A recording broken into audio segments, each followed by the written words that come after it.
오늘 은혜를 나눌 말씀 보겠습니다. 창세기 38장 1절로 11절까지 봉독해 올리겠습니다. 38장 1절에서 11절까지입니다. 그 후에 유다가 자기 형제에게서 내려가서 아둘람 사람 히라에게로 나아가니라. 유다가 거기서 가나안 사람 수아라 하는 자의 딸을 보고 그를 취하여 동침하니 그가 잉태하여 이들을 낳음에 유다가 그 이름을 엘이라 하니라. 그가 다시 잉태하여 아들을 낳고 그 이름을 오난이라 하고 그가 또다시 아들을 낳고 그 이름을 셀라라 하니라. 그가 셀라를 낳을 때에 유다는 거십에 있었더라. 유다가 장자 엘을 위하여 아내를 취하니 그 이름은 다말이더라.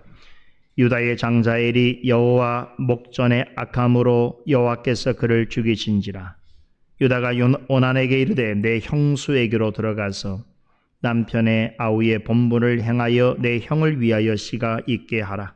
오난이 그 씨가 자기 것이 되지 않을 줄 알므로 형수에게 들어갔을 때에 형에게 아들을 얻게 아니하려고 땅에 설정하매 그 일이 여호와의 목전에 악함으로 여호와께서 그도 죽이시니 유다가 그 며느리 다말에게 이르되 수절하고 내 아비의 집에 있어서 내 아들 셀라가 장성하기를 기다리라 하니 셀라도 그 형들같이 죽을까 염려함이라. 다말이 가서 그 아비 집에 있으리라. 아멘. 지난주에 우리는 요셉이 형들에 의해서 애굽으로 팔려가는 기사를 살펴보았습니다. 창세기 37장은 요셉의 형들에게 은 20개를 지불하고 요셉을 산 미디안 상인들이 애굽으로 가서 그를 바로의 친위대장 보디발이라고 하는 사람에게 다시 팔아 넘겼다라고 하는 내용으로 마쳤습니다. 현상적으로 보면 요셉의 운명은 형들의 손아귀에 있는 것처럼 보입니다. 요셉의 운명을 주도하는 자들은 그의 형들처럼 보여집니다. 그러나 사실은 이 모든 일은 하나님의 주권과 섭리 가운데 있었습니다. 형들은 요셉을 자신들의 눈앞에서 제거할 목적으로 그를 낯선 이방 상인들의 손에 넘기고 아버지에게는 요셉이 사나운 짐승에 잡혀 죽었다라고 속이는 데까지는 성공하였지만 하나님은 이 모든 일을 통해서 일찍이 믿음의 조상들에게 약속하신 언약과 얼마 전에 요셉에게 꿈으로 보여주신 계시를 이루어 가셨습니다. 요셉이 애굽으로 가게 되는 현실은 당장에는 그가 꿈 내용과는 전혀 다를 뿐 아니라 그 꿈이 실패한 것으로 보여지지만 실은 장차 그를 애굽의 총리로 세우셔서 그로 하여금 아브람과 이삭과 야곱에게 공히 말씀하신 언약을 이루시기 위한 하나님의 철저한 계획이었습니다. 하나님께서는 아브람과 이삭과 야곱에게 약속하신 대로 그들의 후손을 번성케 하고 그들에게 약속의 땅으로 인도하여 그들로 민족을 이루게 하시고 그들에게서 왕들이 나오게 하며 이 땅에서 하나님의 보호하심과 다스림을 받는 언약 백성이 되게 하시려고 그들보다 먼저 요셉을 애굽으로 이끄셨습니다. 창세기 37장 초대에 언급된 야곱의 족보에 대한 기사는 형들의 미움과 시기를 받은 요셉이 그들에 의해 애굽으로 팔려가는 이야기로부터 시작해서 창세기의 마지막 장인 50장은 애굽에서 총리가 된 요셉에 의해서 아버지 야곱과 요셉의 형들과 그들의 모든 가족을 포함한 70명의 식구가 애굽으로 이동하는 이야기로 맞춰집니다. 결국 창세기는 요셉이 꾼 꿈 내용대로 그가 형들과 그의 가족들을 구하고 그들을 다스리는 진정한 통치자라는 것을 입증하는 내용으로 맞춰지게 되는데 이는 장차 죄로 말미암아 타락한 세상과 모든 죄인에 대하여 유일한 구원자요 참된 왕이요 영원한 심판주로 오실 예수 그리스도를 예표한다고 할 수 있습니다. 이런 관점에서 볼 때 창세기의 전체 이야기를 이끄는 10개의 톨레도트 중에서 마지막 톨레도트가 야곱의 족보에 관한 것이고, 야곱의 족보에 속한 여러 인물들 중에서 요셉이 집중적으로 조명되고 있으며, 그에 관한 이야기가 창세기의 절정인 동시에 결론으로서 제시되고 있다라고 하는 것은 결코 우연한 일이 아닌 것입니다. 요셉의 이야기가 창세기의 마지막 톨레도트로 소개되고 있는 야곱의 족보에서 가장 중심되고 핵심적인 내용이라는 것은 창세기에 소개된 인물들 중에서 예수 그리스도를 가장 적확하게 일치되는 방식으로 예표하는 요셉과 그의 삶을 통해서 모든 성경의 가장 중요한 핵심이 예수 그리스도와 그분에 의해 다스려지는 하나님 나라에 있다는 것을 모세의 기록을 통해 여실히 보여주고자 하시는 성령의 역사라고 할 수 있습니다. 그렇다면 요셉이 미디안 사람들에게 팔려서 애굽으로 가게 된 기사 이후로 전개될 내용은 무엇인가? 애굽으로 팔려갔으니 애굽에서 종살이하는 이야기를 생각하게 되는 것이 자연스러운 일입니다. 그러나 우리는 창세기 38장에서 그러한 예상을 완전히 뒤집는 아주 끔찍한 이야기를 전해 듣게 됩니다. 거룩한 강단에서 말하기조차 민망한 사건을 전하고 있습니다. 그것은 바로 시아버지 유다와 며느리 다말 사이에 일어난 근친상간에 관한 이야기입니다. 37장 강해를 시작할 때에 요셉의 이야기가 37장부터 50장까지 이어진다라고 말씀드린 것을 기억하실 것입니다. 그런데 38장은 그러한 기억을 간직하고 있을 어떤 분에게는 대단히 충격적이고 실망스러운 내용일 수 있습니다. 분명히 37장부터 50장까지 요셉의 이야기가 이어진다고 전했는데, 요셉의 애굽에서의 생활이 어떠했는지를 궁금해할 수밖에 없는 상황에서 야곱의 또 다른 아들인 유다에 관한 이야기가 등장하고 있는 것도 이상스러운데, 그 내용을 보니 그것이 막장도 이런 막장의 이야기가 없다 하는 것입니다. 38장의 전체 내용은 시아버지와 며느리 간에 벌어진 치욕스러운 불륜 사건을 다루고 있습니다. 이 때문에 어떤 신학자는 창세기 38장을 가리켜서 이렇게 간명하게 표현한 적이 있습니다. 38장은 호기심이 많은 성경학자에게 있어서는 어떤 새로운 정보를 얻을 수 있을지 모르지만 설교용으로는 전혀 어울리지 않을 뿐만 아니라 경건한 설교자를 괴롭게 하는 본문이 될 수 있다라고 경고했습니다. 실제로 창세기 38장은 많은 설교자들을 매우 곤혹스럽게 만듭니다. 특별한 경우 아니라면 설교자로서 피하고 싶은 본문입니다. 회중의 입장에서도 심리적 저항감이 강하게 들 수 있는 본문입니다. 앞서 살펴봤던 37장의 내용으로 볼 때에 이어지는 다음 장에서 우리는 요셉이 애굽으로 팔려간 그 이후의 이야기를 기대하는 것은 너무나 당연한 일인데, 모세는 그러한 독자들의 기대를 한꺼번에 여지없이 무너뜨리기라도 하듯이 38장에서 요셉과 전혀 상관없어 보이는 이야기를 전합니다. 38장에서는 요셉이 한 번도 언급되어 있지 않습니다. 그러니 38장을 대하는 독자의 입장에서는 심히 당황스럽고 곤혹스러울 수 있습니다. 더군다나 매우 불쾌한 성범죄 이야기를 38장은 전하고 있습니다. 내용을 떠나서 신학자들 중에는 이러한 급작스러운 장면 전환을 대하면서 이것을 매우 탐탁치 않은 시선으로 바라보는 이들이 적지 않습니다. 혹자는 창세기 이야기 흐름상 38장의 기사는 전혀 어울리지 않는 내용이라고 하면서 38장만큼은 이 자리에 있어서는 안 될 기사라고 단정하는 이도 있습니다.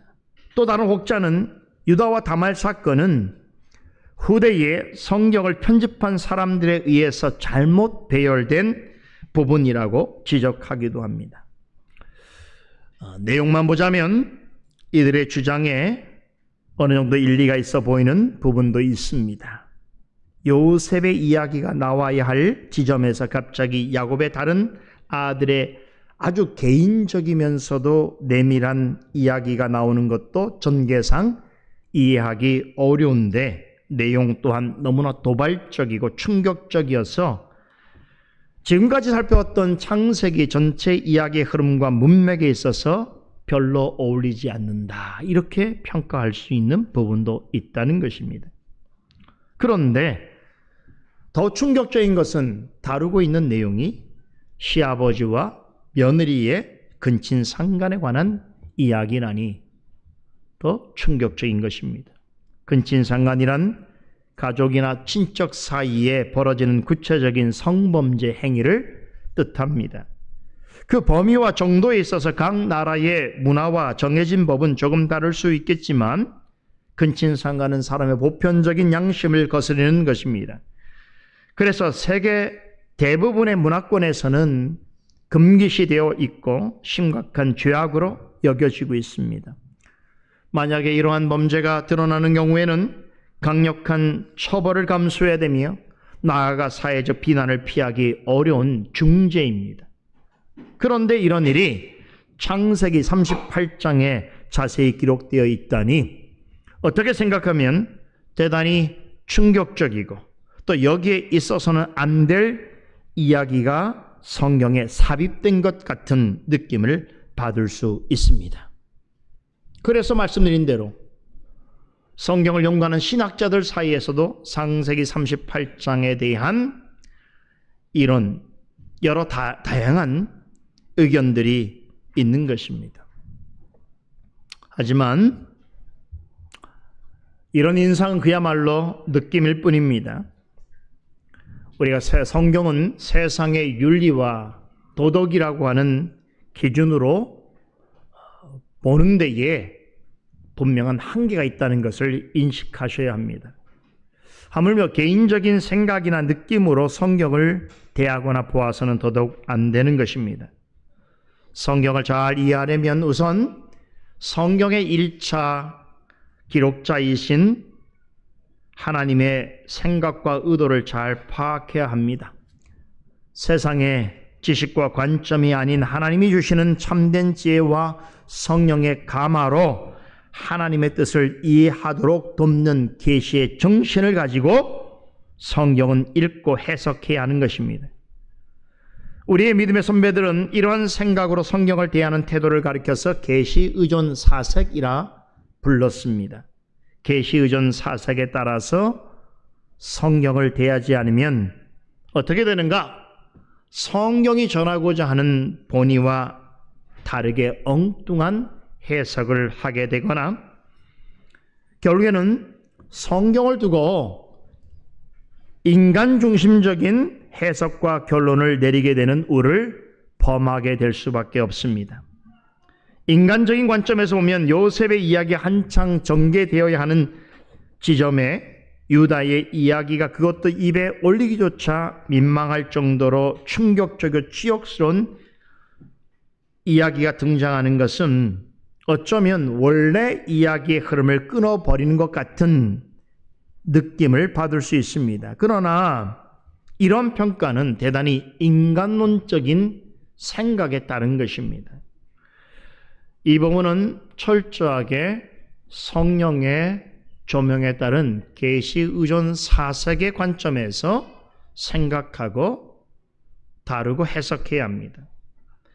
창세기 38장에 나오는 유다와 다말의 사건은 전체 요셉의 이야기에 가운데에 끼어 있습니다. 물론 정중앙은 아닙니다만 이렇게 어떤 흐름이 있는 이야기 사이에 다소 다른 느낌이 드는 내용이 끼어 있는 구도를 가리켜서 문학적으로 샌드위치 구조 혹은 삽입 구조라고 합니다. 창세기 37장에서 50장까지를 야곱의 계보 중에서 특히 요셉에 관한 이야기라고 할 때에 38장에 기록된 유다와 다말 사건은 요셉에 관한 큰 두 가지 이야기 사이에 끼어 있습니다. 주제면에서 보자면 31장은 요셉이 애굽의 종으로 팔려가는 이야기를 전합니다. 그리고 39장부터 50장까지는 요셉이 애굽에서 종살이하는 이야기를 다룹니다. 바로 그 사이에 유다와 다말의 이야기가 위치해 있습니다. 37장을 A라고 치면 39장에서 50장까지는 A-라고 할 수 있습니다. 그렇다면 그 사이에 있는 유다와 다말의 이야기를 전하는 38장은 B가 되는 것입니다. 문맥적으로 보면 A와 A-가 연결되어지는 것이 자연스럽습니다. 그런데 중간에 B가 갑자기 끼어들어 있는 형태입니다. 그런데 이런 구조는 문학뿐만 아니라 성경 기록에도 자주 사용되었습니다.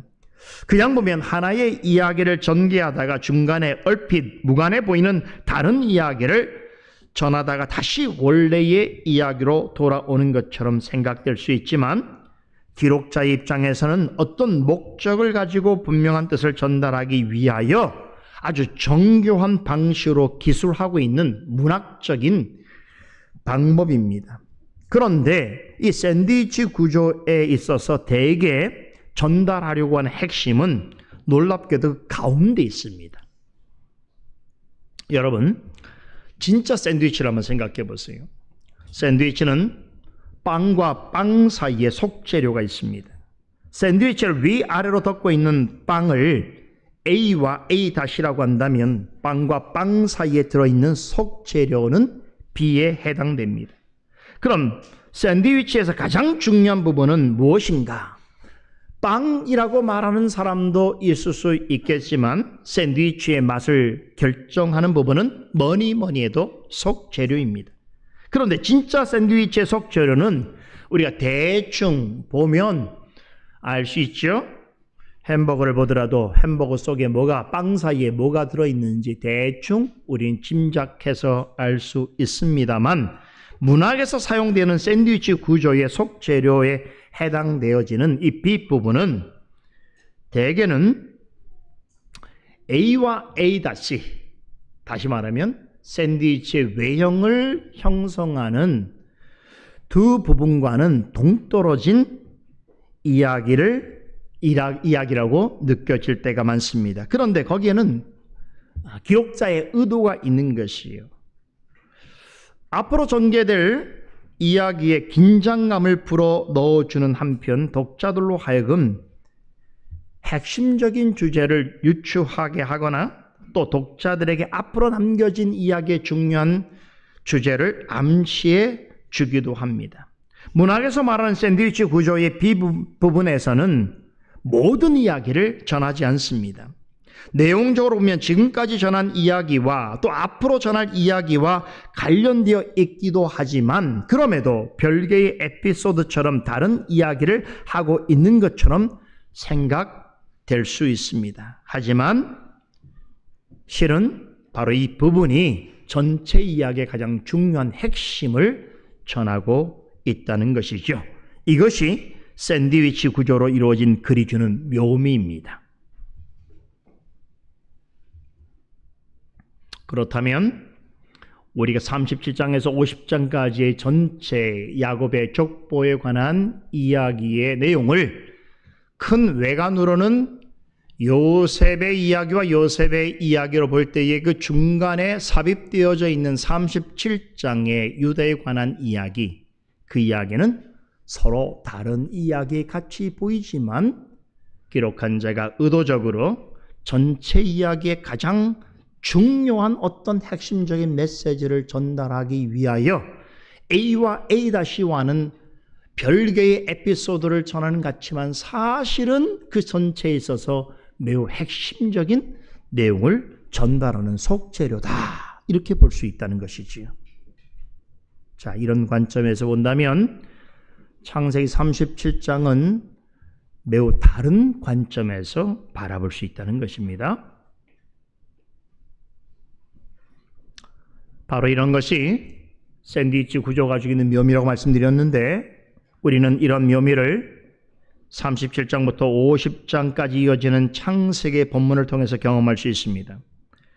방금 전에 설명드린 것처럼 이 내용 전체는, 즉 A는 애굽의 종으로 팔려가는 요셉의 이야기고 A-, 즉 39장에서 50장까지는 애굽에서 종살이하는 요셉의 이야기라고 할 때에 샌드위치 앞뒤를 덮고 있는 이 두 개의 빵처럼 요셉의 이야기로 시작해서 요셉의 이야기로 마치는 구조로 되어 있습니다. 그 사이에 38장에 유다와 다말의 이야기가 끼어 있습니다.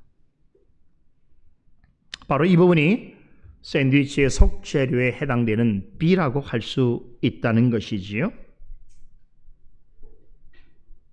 바로 이러한 구조 속에서 창세기의 마지막 단락 전체를 야곱의 족보에 관한 내용으로 기록한 그 모세의 의도를 우리는 어렴풋이 발견할 수 있습니다.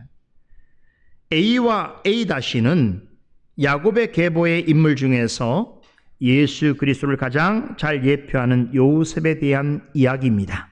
그런데 B에는 이 땅의 구원자로 오실 예수 그리스도의 직계 조상이 되는 유다에 관한 이야기를 배치해 놓았습니다.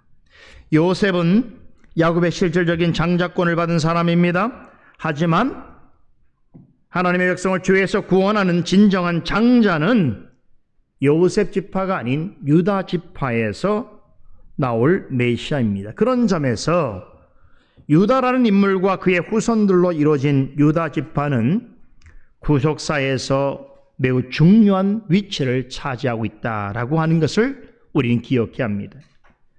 모세가 야곱의 족보에 대해서 말하고자 하는 핵심은 요셉이라고 하는 한 인물을 소개하는 데 있지 않습니다. 요셉을 뛰어넘어 그가 예표하고 있는 예수 그리스도를 전하기 위함인데, 그런데 예수님은 야곱의 족보 안에서 누구의 계보를 통해서 이 땅에 오시는가 하면 요셉이 아니라 유다입니다. 유다의 계보에서 나온 다윗의 족보를 따라서 이 땅에 오십니다. 성령 영감을 받은 모세는 독자들로 하여금 이 부분을 주목하게 하기 위하여 다윗이 태어나기 수천 년 전에 창세기 38장에서 유다의 3대에 이르는 이야기를 기록해 놓았습니다. 이 부분은 훗날 다윗의 왕조의 족보를 이해하는 데 굉장히 중요한 정보를 제공해 줍니다.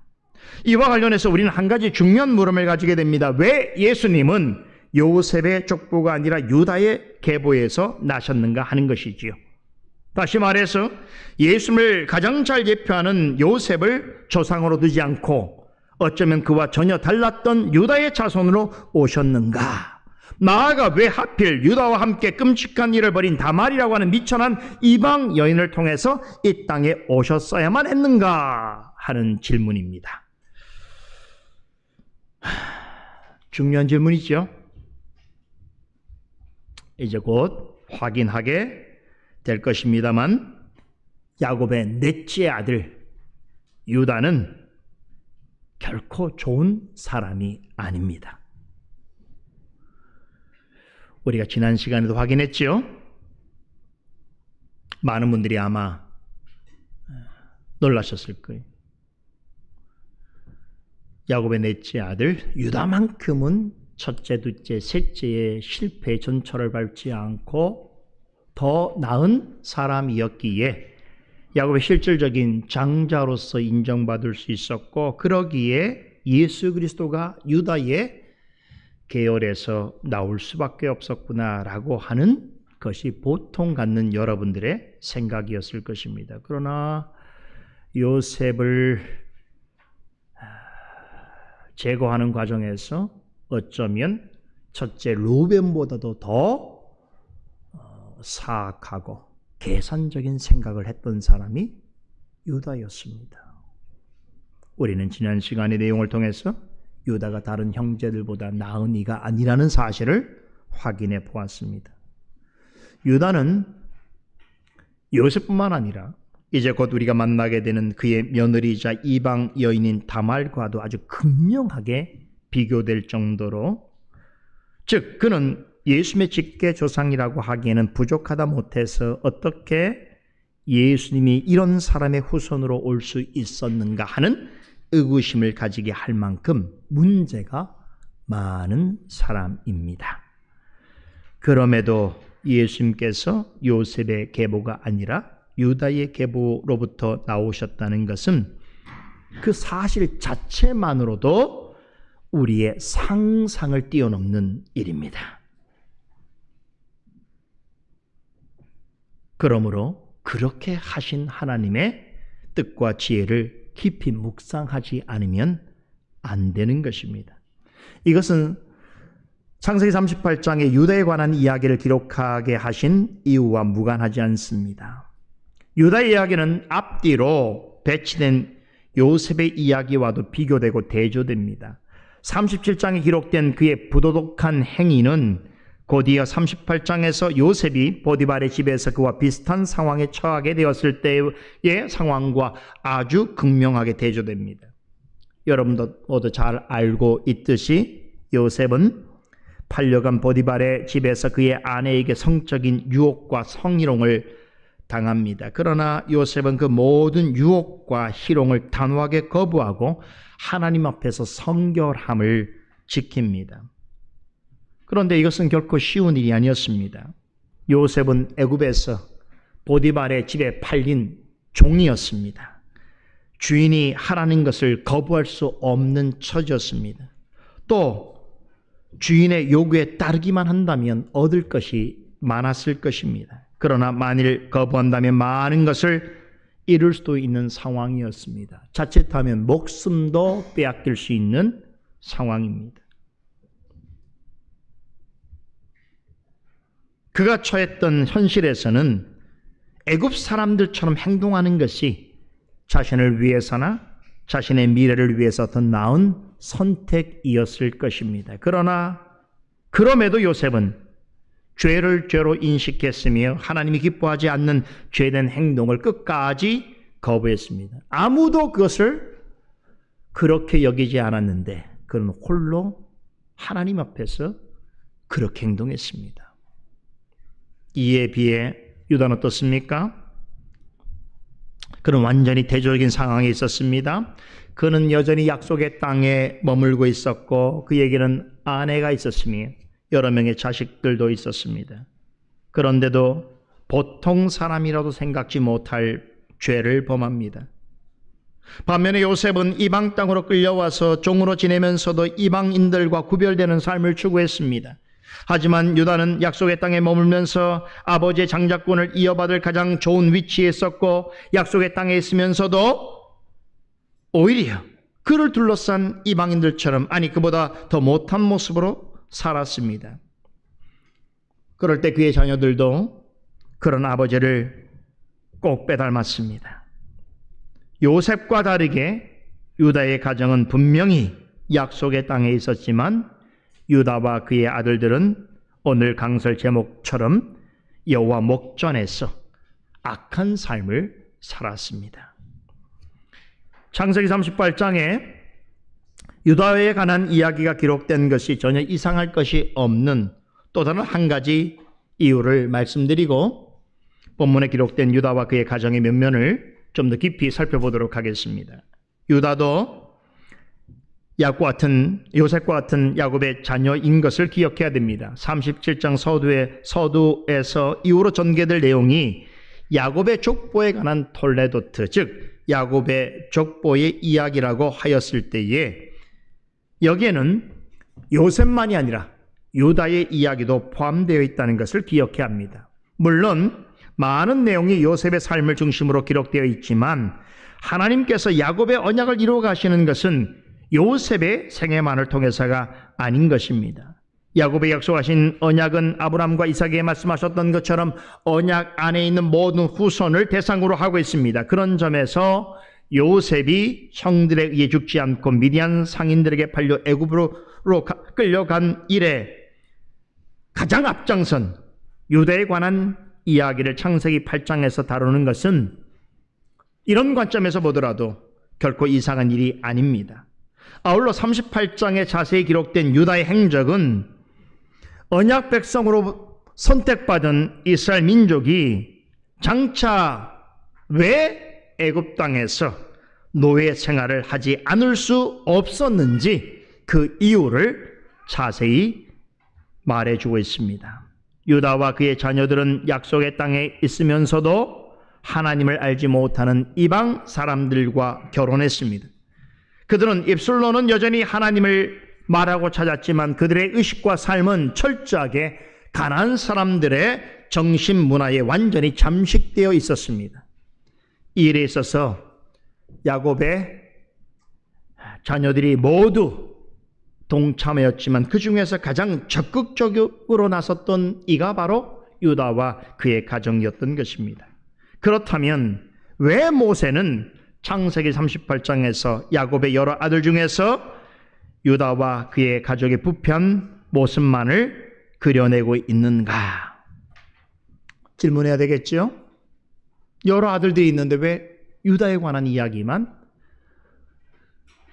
요셉의 전체 이야기에 삽입된 내용으로 기록하고 있는가 하는 것입니다.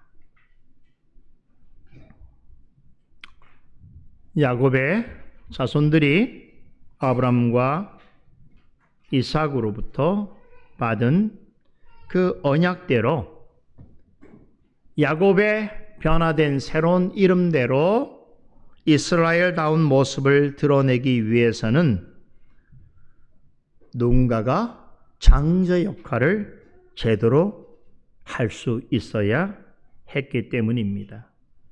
그런데 우리 모두가 아는 것처럼 야곱의 자녀들 중에서 장자의 역할을 할 수 있는 이로서 기대되었던 3명의 자녀, 즉 첫째 루벤, 둘째 시므온, 셋째 레위는 어떻게 했습니까? 실패했죠. 그 부분에 있어서 모세는 앞서 그들의 죄악상을 여과없이 폭로했습니다. 야곱이 언약의 상속자로 여겼던 사랑하는 아들 요셉마저 애굽으로 끌려간 상태이고 야곱의 기억 속에는 그는 이미 죽은 자였습니다. 자, 이런 상황에서 야곱 가문의 장자 역할을 감당할 사람은 누구였겠는가? 누구였을까요? 넷째 아들 유다입니다. 그도 그럴 만한 것이 유다의 이런 뜻이 뭡니까? 찬송하다입니다. 유다라는 이름은 그가 태어났을 때에 그의 어머니 레아가 내가 이제부터 여호와를 찬송하리로다 라고 고백한 말에서 유래되었습니다. 여러분, 이스라엘 민족의 또 다른 이름 유대인 있죠? 영어로 Jew라고 하는 유대인이라고 하는 이 이름이 어디에서 나온 줄 아세요? 유다의 이름에서 나온 거예요. 그러니까 이스라엘 사람들이 유대인이라고 말할 때는 우리는 유다의 자손이다 이런 뜻이에요.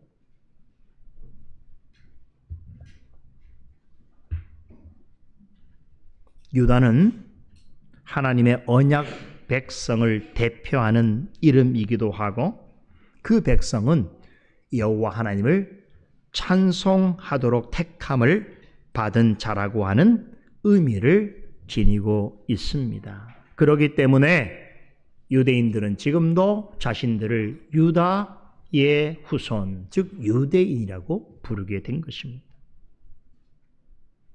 이름 뜻으로만 보면 유다는 실질적인 야곱 가문의 장자가 될 수 있겠지요. 첫째, 둘째, 셋째 다 실패했는데 남은 대상은 넷째인데 넷째는 이름 뜻도 좋고 더군다나 리더십이 루벤보다 나았잖아요. 37장에서 우리가 뭘 봤습니까? 첫째 루벤이 잠시 자리를 비운 사이에 넷째 유다가 형제들에게 동생을 죽인들 무슨 유익이 있겠는가? 이스마엘 사람들에게 파는 대신에 그의 목숨은 살려주자. 그러면서 뭐라고 했습니까? 알고 보면 그 요셉도 우리의 혈육이고 동생이 아니더냐라고 말했던 그 주장에 대하여 다른 형제들이 어떻게 받았다고 그랬죠? 청종했다고 그랬어요. 루벤이 자기의 의견을 냈을 때는 그냥 아무 말 없이 따랐지만 유다가 말을 했을 때는 그 말을 그들이 귀담아 듣고 따랐다는 것이. 그런 것을 볼 때에 그 상황에서 그 자신도 그랬고 그들의 형제들도 심정상으로는 실질적인 야곱의 가문의 장자를 누구로 여겼던 것입니까? 유다로 생각하고 있었다는 것이죠. 암묵적으로 이제 유다의 자식들도 우리의 아버지의 장자의 명분을 받은 이는 유다라고 생각하고 있었던 것입니다. 그랬다면 유다는 다른 형제들에게 더 모범을 보였어야 했습니다.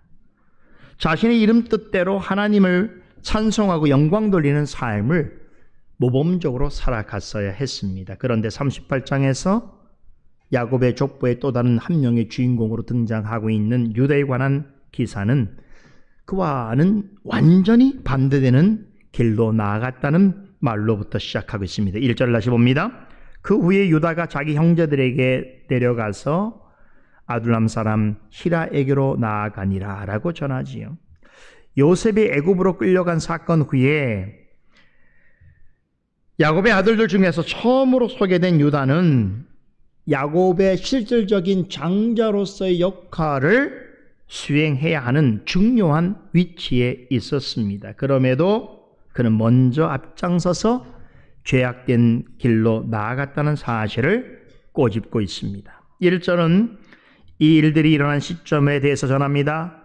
여기에 그 후에라고 하는 말은 요셉이 애굽으로 팔려간 후라고 하는 뜻입니다.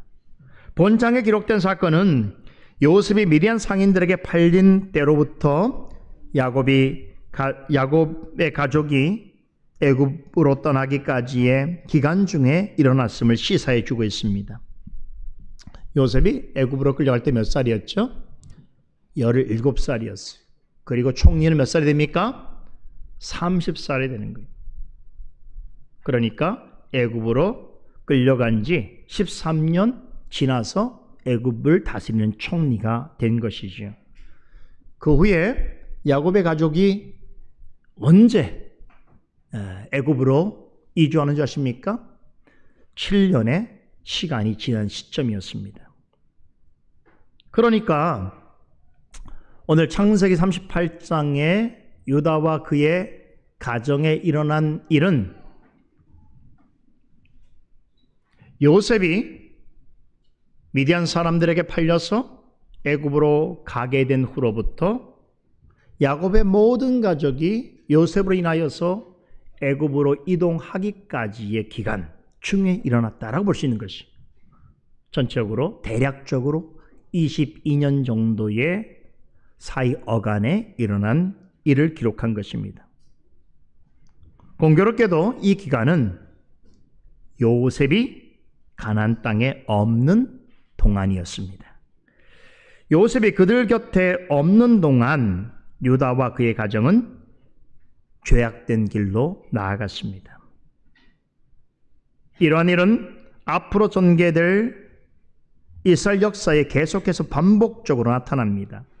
요셉이 그 땅에 없는 동안 그의 형제들과 그들의 가정에 공통적으로 나타난 그 죄악상은 앞으로 전개될 이스라엘 역사, 특별히 사사 시대와 예수님 시대에 드러난 이스라엘의 부패상을 그대로 예고해 주고 있습니다. 앞서 말씀드렸듯이 유대인이라고 명칭은 유다의 이름에서 나왔습니다. 그런 점에서 유다는 이스라엘과 유대인을 대표합니다.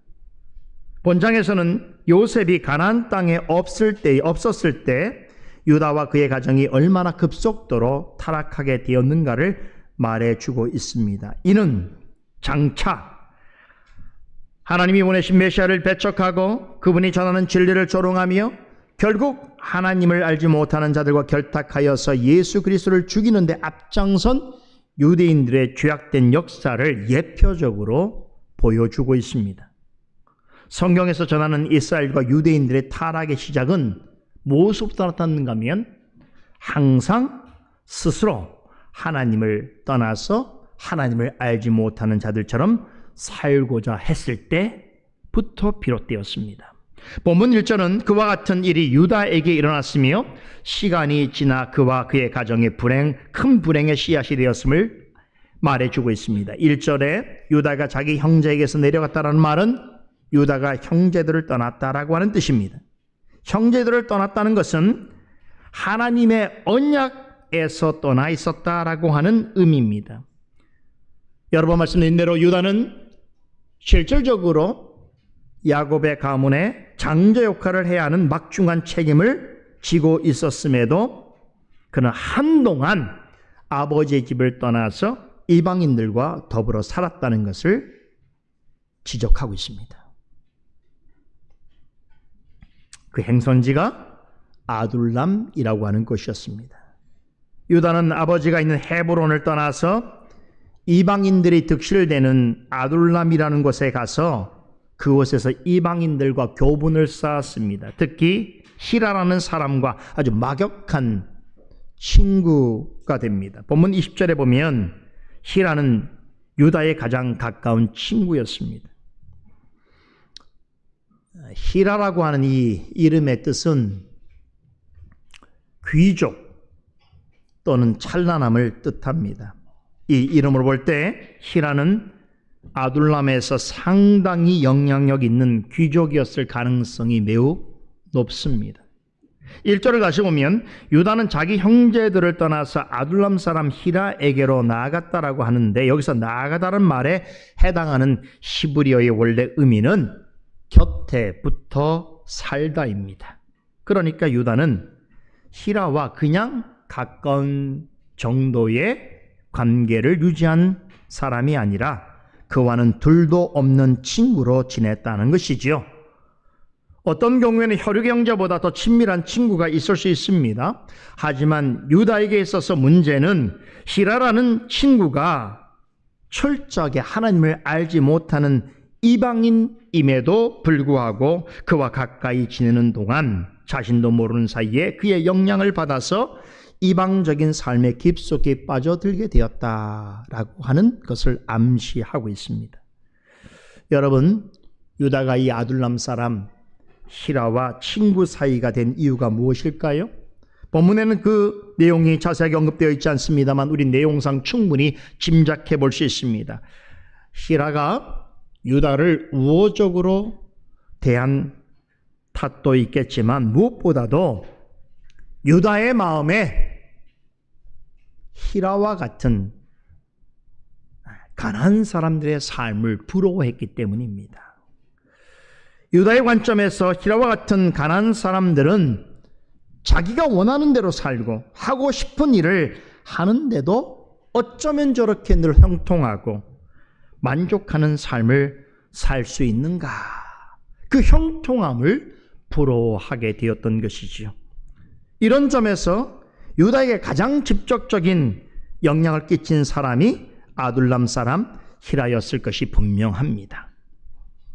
그는 히라라고 하는 이방 사람을 가난한 사람을 보면서 가난한 사람들의 삶까지 동경하게 되었던 것입니다. 할 수만 있다면 나도 저 사람처럼 살면 좋겠구나 하고 생각했던 것이지요. 그 사실을 알 수 있는 게 뭔지 아세요? 유다는 히라가 보여준 이방인의 삶의 가치관을 그대로 따릅니다. 그래서 그곳에서 이방 여자와 결혼합니다. 본문에는 그녀의 이름은 알려져 있지 않습니다만 그녀는 아둘람에 사는 수아라는 이름을 가진 가나안의 딸로서 소개되어 있습니다. 흥미로운 사실은 이 수아라고 하는 이름의 뜻입니다. 물질적인 부 그리고 부요함을 의미합니다. 이 이름을 볼 때 유다의 장인이 된 수아라고 하는 사람은 그 지역에서 상당히 큰 부를 가진 사람이었을 가능성이 큽니다. 모세가 유다의 아내가 된 가나안 여인의 이름은 생략한 채 그의 장인의 이름만 거론하는 데는 이유가 있습니다. 아버지와 형제들을 떠나 아둘람으로 이주한 유다가 이방인 친구 히라 영향을 받아서였든지 아니면 요셉을 미디안 상인들에게 팔자고 했을 때부터 드러난 그 탐욕이 유난히 큰 사람이었든지 간에 그는 거기서 살아가는 동안 다른 이방인들과 같이 물질과 부를 추구하는 강렬한 열망을 추구하면서 살았다는 것을 말해주고 있습니다. 그래서 자신이 아내로 삼을 이방 여인도 그냥 이방 여인이 아니라 그 지역에서 가장 큰 부를 지니고 있는 성공한 가난한 사람의 딸을 자신의 아내로 맞이하게 되었던 것입니다. 이것은 무엇을 말해줍니까? 아둘람에서의 유다의 결혼은 하나님 보시기에는 정상적인 결혼이 아니었다라는 뜻입니다. 여러분, 아브람과 이삭에게 주신 혼인의 원리가 있죠. 뭡니까? 너희는 가나안 여인과는 결혼하지 말라는 것이었습니다. 이것은 이미 아브람과 이삭을 통하여 증거해 주신 언약 안에 드러난 분명한 하나님의 뜻이었습니다. 그런데 유다는 실질상 야곱 가문의 장자의 위치에 있었음에도 불구하고 이렇게 아브람과 이삭과 야곱을 통하여 몇 년이 이어져 오는 하나님의 언약 백성이 마땅히 지켜야 할 신앙적 관습을 단번에 깨트려 버렸습니다. 누구처럼요? 예전에 에서처럼 말이죠. 에서도 아버지에게 상의하지 아니하고 들로 밖으로 돌아다니다가 눈에 든 가나안 여인들과 결혼하지 않았습니까? 이미 그 사실을 통해서 그는 하나님 앞에 언약에서 벗어난 자라고 하는 것을 자신 스스로가 드러내었던 것이지요. 분명히 과거에 그러한 가문의 신앙적 실패 역사가 있음을 알고 있었을 터인데도 유다는 야곱 가문의 실질적인 장자 역할을 해야 하는 위치에서도 아버지의 집을 떠나서 이방 사람들과 함께 교분을 쌓는 중에 그들의 삶을 동경하여 그들과 다르지 않는 방식으로 결혼하기까지 했다는 것입니다.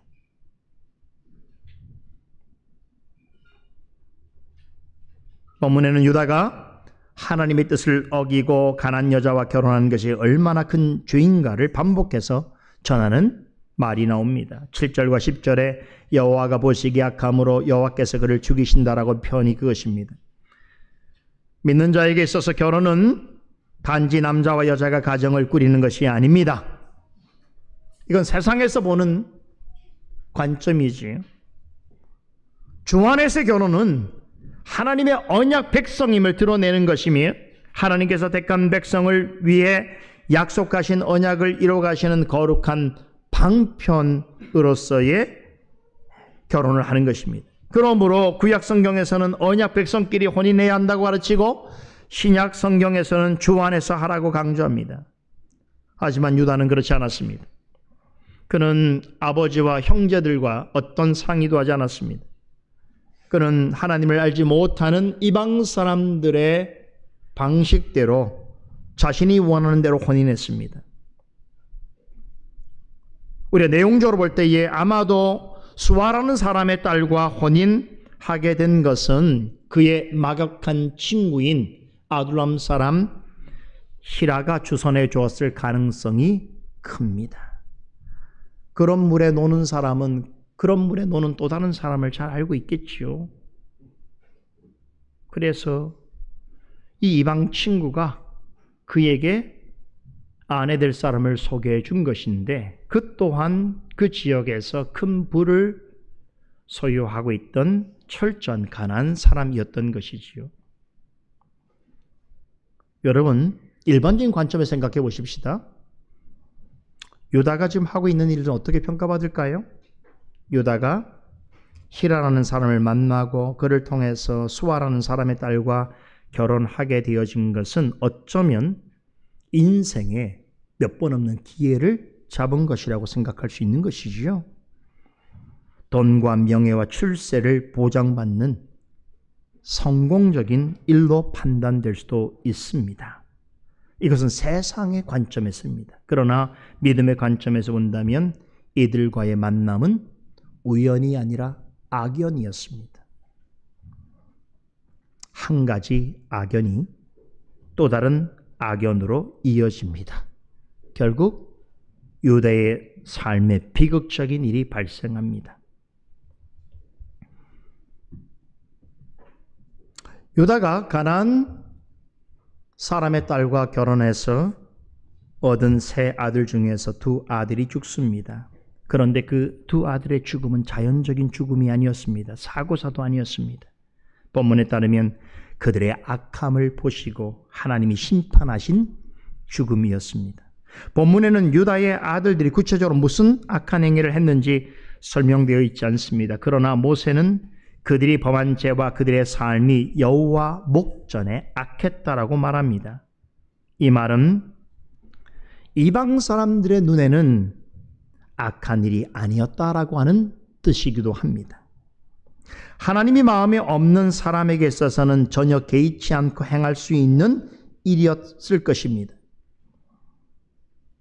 믿지 않는 사람은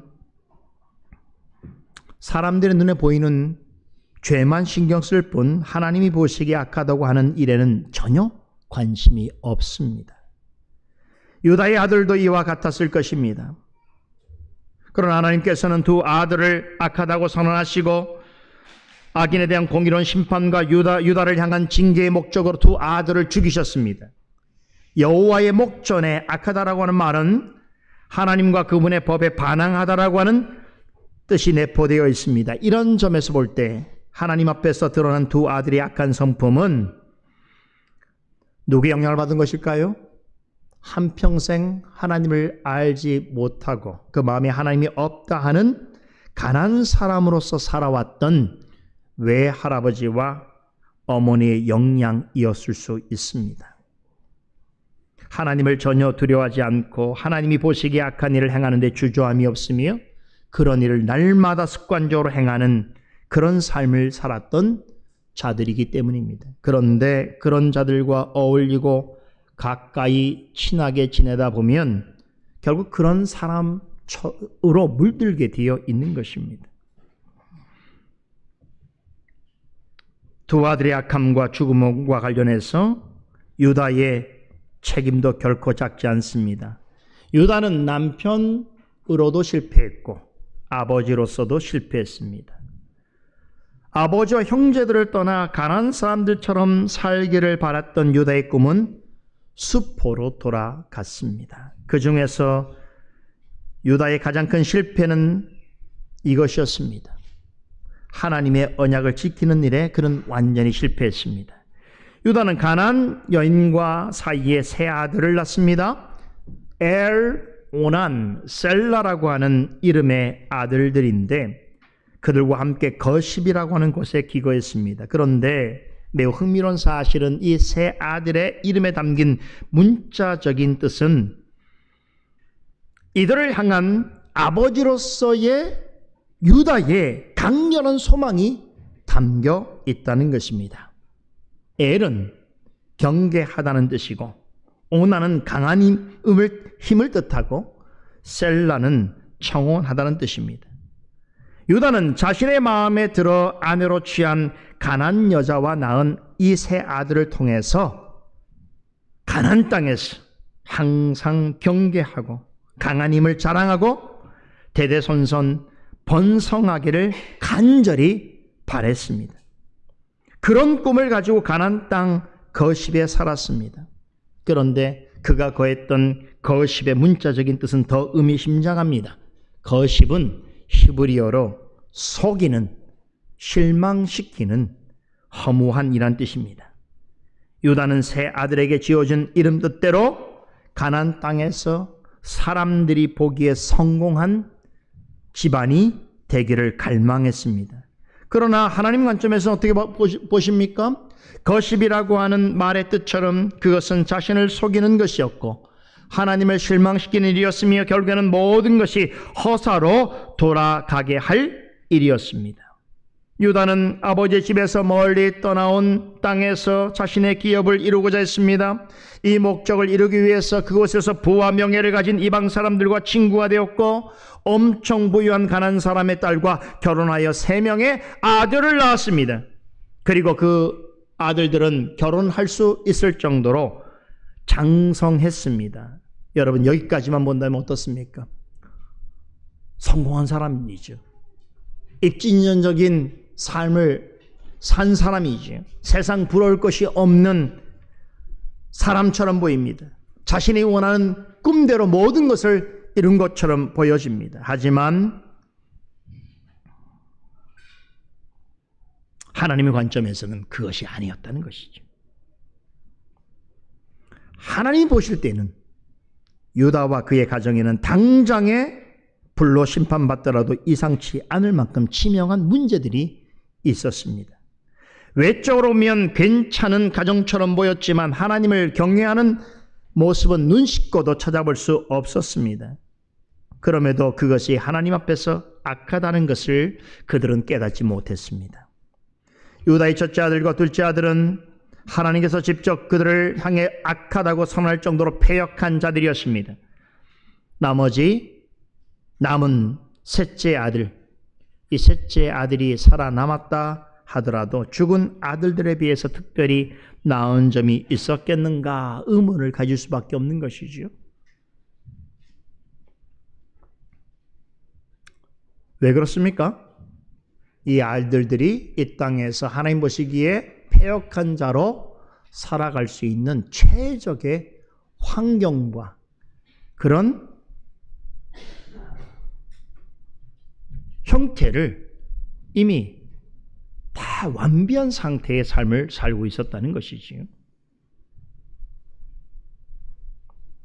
유다는 이들에게 지어준 이름 뜻대로 가나안 땅에서 남들이 부러워하는 집안을 이루기 위해서 서둘러 첫째 아들을 다말이라는 이름을 가진 가나안 여자와 결혼시켰습니다. 과거에 자신이 그랬던 것 같은 동일한 방식으로 아들을 결혼시켰습니다. 이런 상황에서는 유다는 자신이 야곱의 가문의 실질적인 장자라는 의식이나 하나님의 언약을 계승해야 되겠다라고 하는 신앙적, 도덕적 책임감은 찾아볼 수 없는 상황입니다. 자신이 그렇게 해서 지금까지 잘 살아왔으니 내 자식들도 나처럼 살게 하기 위해서 아니면 나보다 더 잘 살게 하기 위해서 세상 사람들의 방식을 철저하게 따르고 있는 것입니다.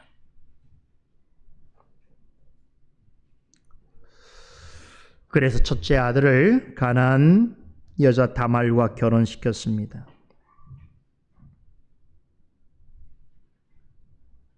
그런데 우리가 앞서 봤던 것처럼 유다가 이렇게 철저하게 가난한 사람들과 동일한 방식으로 결혼을 하였다고 할 때에 그 결과는 뻔할 수밖에 없습니다. 그러나 그럼에도 하나님께서는 야곱과 맺으신 언약을 기억하고 계셨습니다. 야곱이 애굽으로 팔려간 후에 유다가 일시적으로 아버지의 집을 떠나 이방 사람처럼 살아가고 있었지만 그는 야곱의 아들로서 하나님의 택한 자녀였습니다.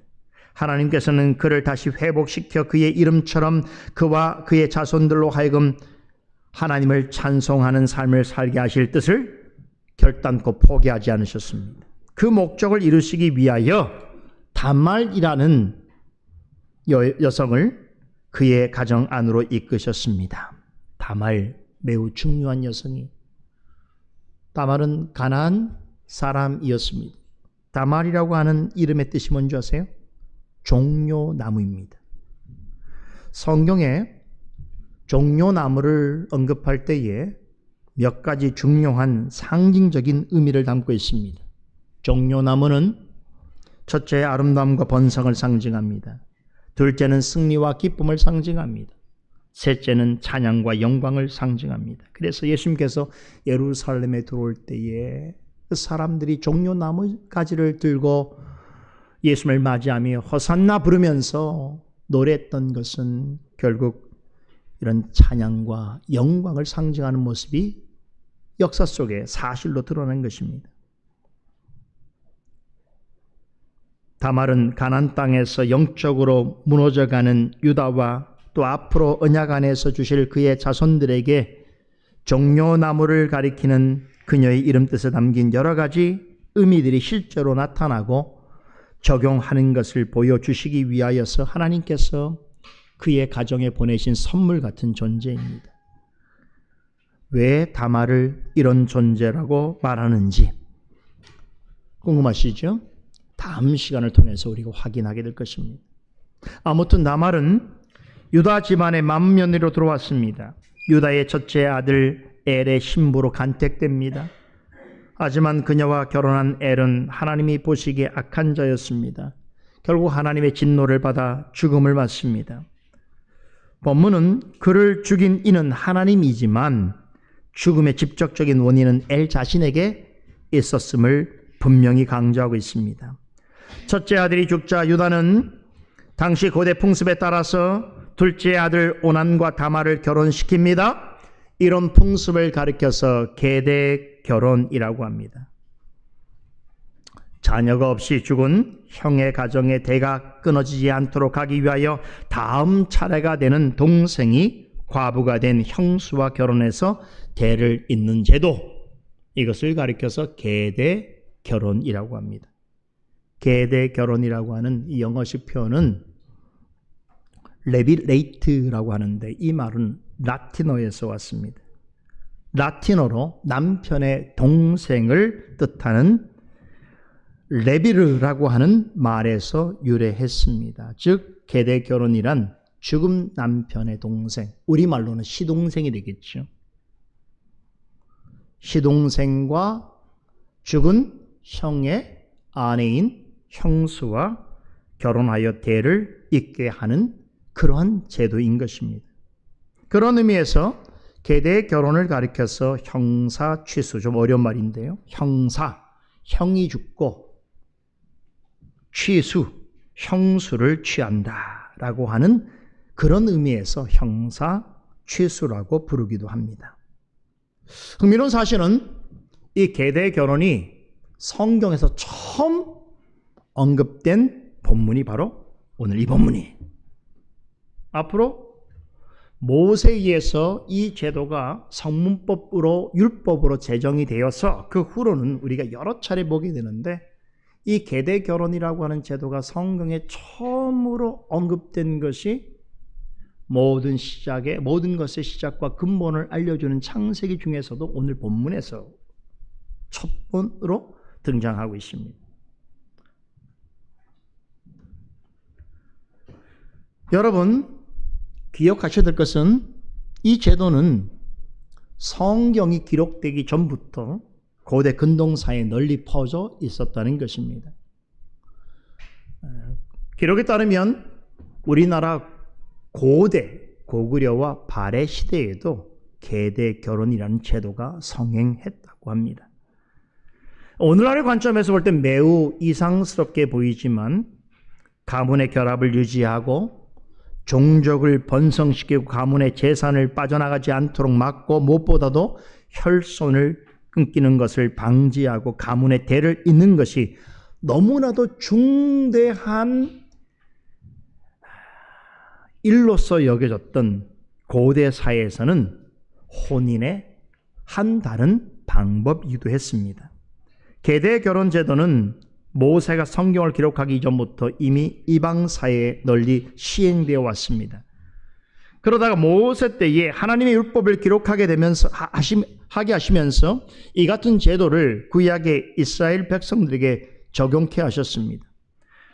그런데요, 무분별하게 행하지 못하도록 하기 위해서 모세 율법에 보면 어떤 사람이 형수나 제수를 아내로 취하는 것을 엄격하게 금지하고 있는데, 신명기 17장에 보면 특히나 성적인 행위를 목적으로 가족에게 행하는 범죄에 대해서는 그것은 저주를 받을 일이라고 분명히 선포하고 있습니다. 그런데 한 가지 예외적인 규정이 있는데 그것이 바로 계대 결혼입니다. 형제가 아들이 없이 사망하였을 경우에 시동생이 형수나 제수와 혼인할 수 있도록 함으로써 가문의 대를 이을 수 있게 하였습니다.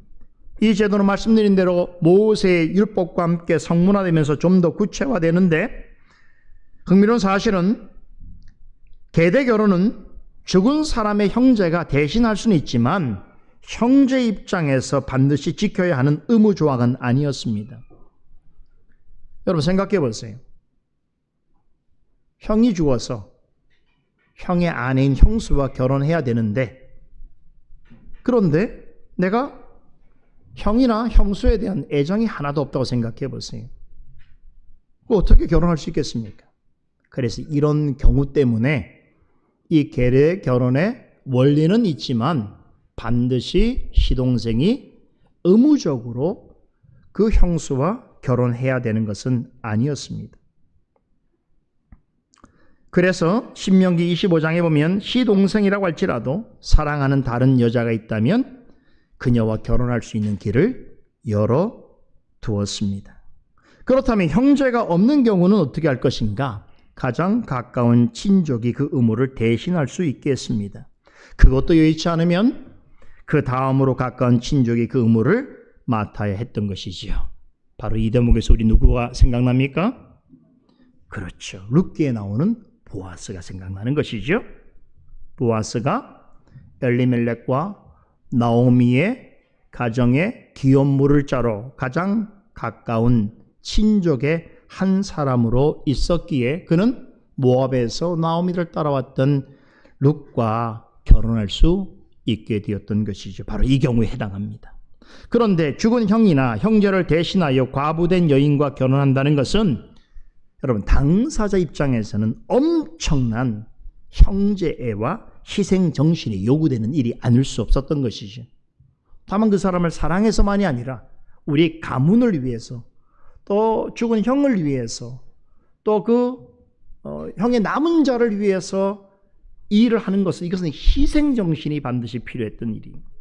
그래서 이런 목적에서 대를 잇는 의무를 감당하는 사람을 가리켜서 히브리어로 뭐라 불렀습니까? 고엘이라고 불렀던 것이죠.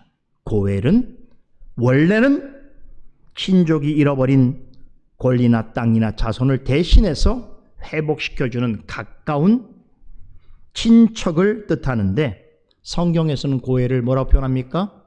기업 물을 자, 속량자라고 부릅니다. 보아스가 그런 사람이죠.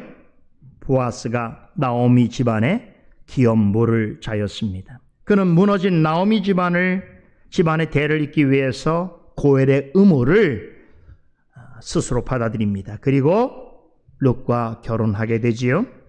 이를 통해서 무너진 나오미 가문을 세우고 또 그녀와 룻을 안전하게 보호해주고 그녀의 가문의 기업을 완전히 회복시켜 주었습니다. 여러분, 이런 일을 성실하고 신실하게 행한 보아스는 누구를 대표합니까? 예수 그리스도입니다.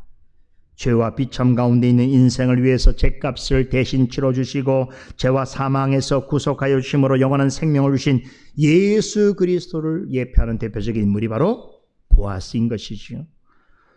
여러분, 제가 왜 이 설명을 드리냐면 성경에 기록된 계대 결혼이라고 하는 제도는 지금 이와 같은 관점을 유지하면서 봐야 되는 거예요. 그냥 일반적인 도덕적이고 윤리적이고 사회적 관점에서는 이 부분을 해석할 수 없을 뿐만 아니라 해석한다고 해도 인간론적인 이야기가 되어버리는 것이에요. 그래서 창세기 38장을 바라보는 시각이 대체로 부정적인 이유는 바로 거기 있는 것이에요. 이 제도가 어떤 의미를 가지고 있는지를 전혀 생각지 못하기 때문인 것이죠.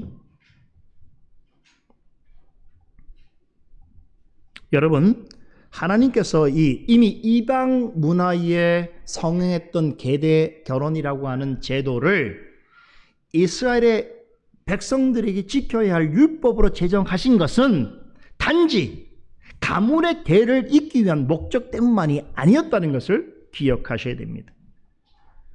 오히려 그 일을 통해서 하나님께서 택함 받은 백성을 위하여 약속하신 언약을 어떻게 이루어 가시는가, 그리고 그 언약을 통하여 구원을 어떻게 성취해 가시는가를 보여주기 위한 목적에서 계대 결혼이라는 제도를 율법으로 성문화시켜 주셨던 것입니다. 그런데 유다와 그의 아들들의 문제는 무엇입니까? 그들은 계대 결혼이라고 하는 것을 하나님의 뜻과는 전혀 상관없이 오직 이방 사람들이 하는 방식 그대로, 즉 가문의 대를 잇기 위한 목적으로만 그 일을 행하게 되었다는 것이지요. 그래서 유다는 둘째 아들 오난과 다말을 결혼시킵니다. 그러면서 유다는 오난에게 내 형을 위하여 너의 역할을 다하라고 명하면서 다말과 형수 다말과의 합방을 요구했습니다. 그런데요, 오난은 유다의 생각과 달랐습니다. 그것을 온전하게 받아들일 수 없었던 것이죠. 그래서 오난은 아버지와 형수를 능욕하는 행동을 합니다. 형수와 사이에 자녀를 가지는 것을 그는 원치 않았습니다. 그래서 고의적으로 자신의 정액을 땅에 쏟아버렸습니다. 9절에 우리말 성경에 형수에게 들어갈 때에 형에게 아들을 얻게 아니하려고 땅에 설정하매라고 하는 이 번역에서 땅에 설정하다라고 하는 뜻은 남자의 정액을 땅에 쏟아버리다라고 하는 의미입니다. 그러니까 유다의 둘째 아들 오난은 죽은 형을 대신하여 형수인 다말을 취하는 데까지는 나아갔지만, 다시 말해서 그녀와의 성관계를 즐기려는 했지만 그녀가 임신하는 것을 원치 않아서 고의적으로 자신의 정액을 밖에 쏟아버렸던 것입니다. 설정하다는 말에서 나온 말이 체외 설정이란 말이에요.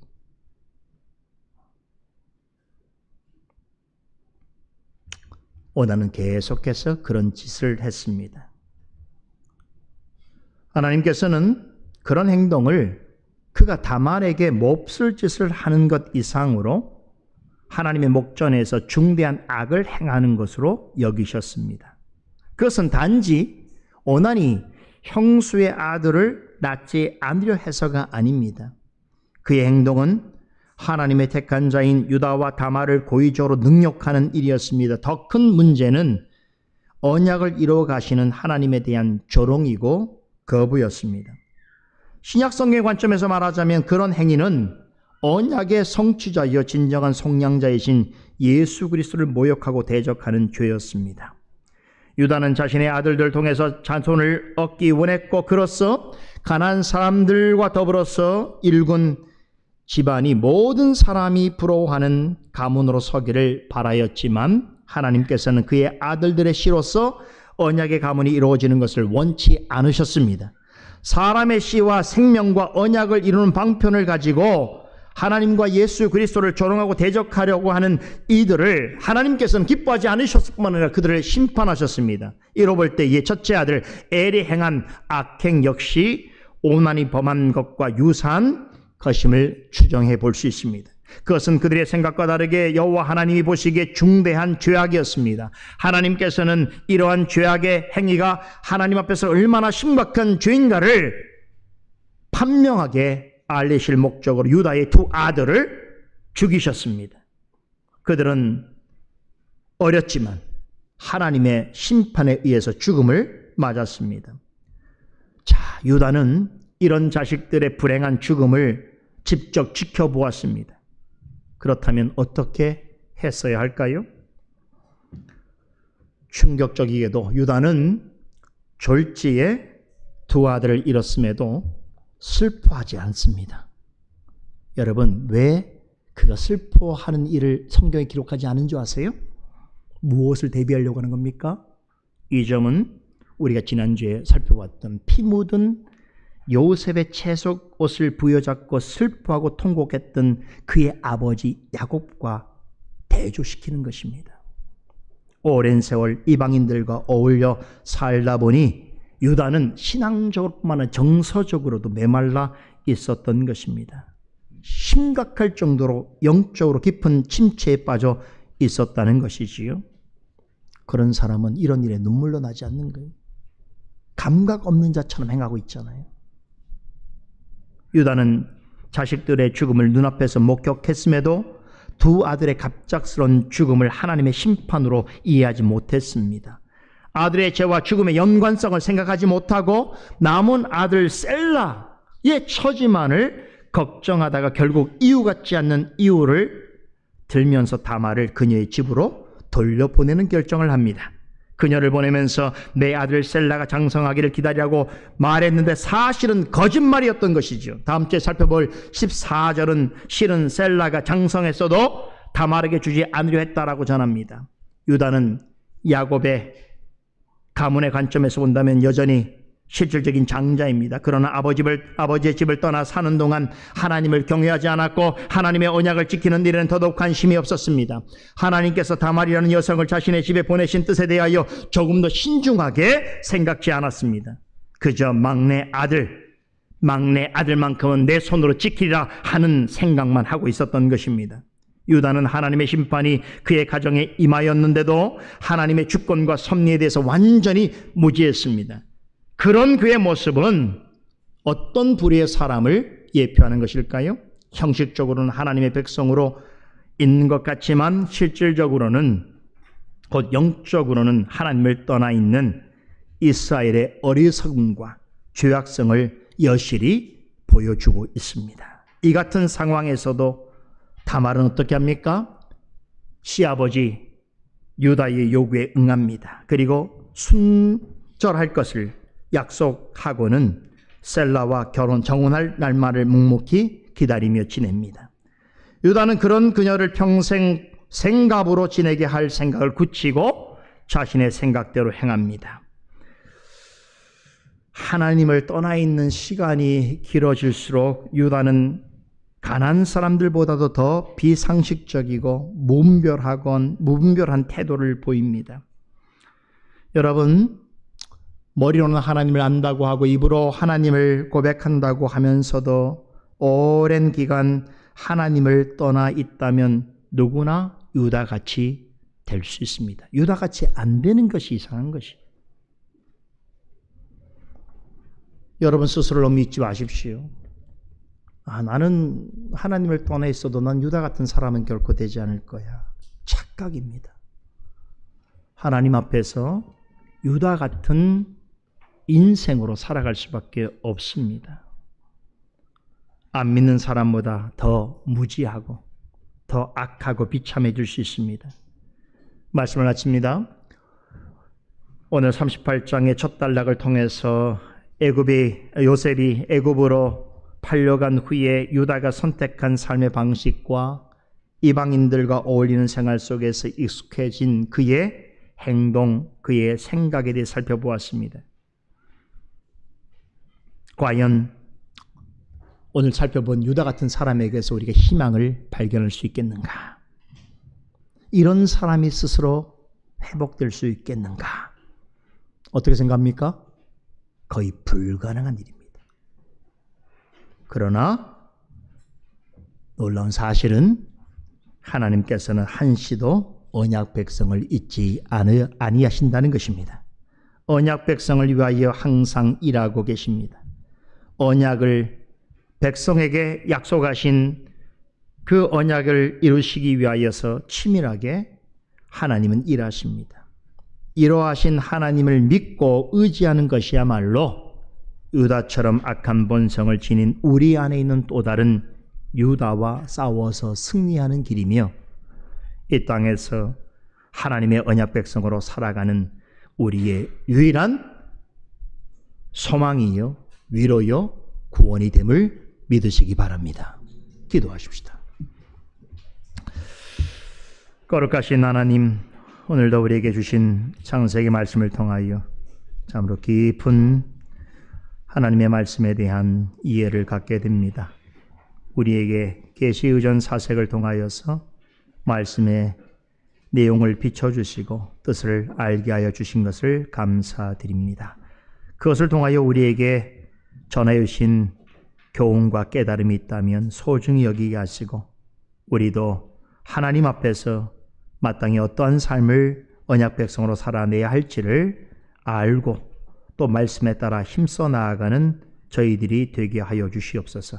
우리 자신과 사람은 믿을 수 없사오나 하나님의 언약 백성을 끝까지 지키시고 책임지시는 그 하나님은 우리의 유일한 소망이요 위로요 구원이심을 믿게 되오니 그런 고백으로 나아가는 주의 백성들에게 하나님께서 약속하신 바를 이루어 주실 줄로 믿사옵나이다. 감사드리며 예수 그리스도 이름으로 기도드리옵나이다. 아멘.